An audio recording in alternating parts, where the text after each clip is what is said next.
बिस्मिल्लाहिर्रहमानिर्रहीम। अस्सलाम वालेकुम दोस्तों, उम्मीद करता हूँ आप बिल्कुल ठीक ठाक होंगे। दोस्तों आज है 27 सितंबर सन 2021 और दिन है पीर का। दोस्तों अक्सर आपका एक सवाल होता है कि क्या हम विजिट वीज़ा पर आकर ओमान के अंदर उसे वर्क वीज़ा में चेंज करवा सकते हैं, कन्वर्ट करवा सकते हैं, तो क्या ये पॉसिबल है?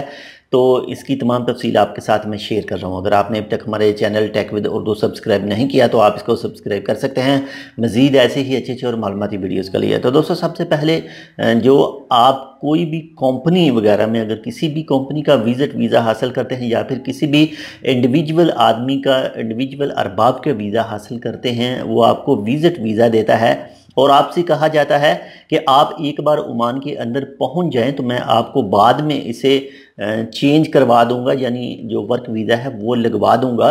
तो बिल्कुल ऐसा पॉसिबल है, क्योंकि जो बड़ी कंपनियां हैं वो अक्सर जिनको कोई स्पेशल आदमी चाहिए या फिर कोई भी आदमी चाहिए वर्कर वगैरह, तो उसके बाद में जैसे ही वो काम करता जाता है तो कंपनी उसे देखती है कि ये वाकया ही आदमी जो है ये हमारे लायक है, हमारी कंपनी में काम करेगा, तो उसका वीज़ा जो है उसे वर्क वीज़ा में ट्रांसफ़र कर देती हैं।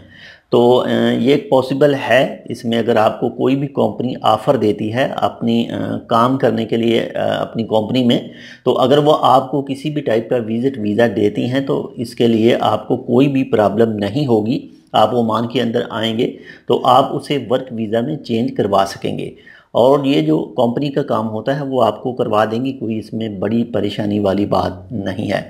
बाकी फिर भी अगर आपके जहन में कोई भी सवाल हो इसके हवाले से तो आप कमेंट कर सकते हैं, इंशाल्लाह आपको रिप्लाई इसकी दी जाएगी। लेकिन आज से चंद महीने पहले जो ओमान की तरफ से एक न्यूज़ आई थी और उसमें कहा गया था कि जिन फैमिलीज़ के पास भी विजिट वीज़ा है वो भी उनको जो परमानेंटली तौर पर वीज़ा होता है 2 साल का, यानी फैमिली, तो उसमें उनको कन्वर्ट करवा सकती हैं, लेकिन सैलरी वगैरह और ये सब चीज़ें पूरी होनी चाहिए। अगर आपने अभी तक हमारा channel tech with Urdu subscribe नहीं किया तो आप इसको सब्सक्राइब कर सकते हैं मज़ीद ऐसी ही मालूमाती वीडियोज़ के लिए। अल्लाह हाफिज़।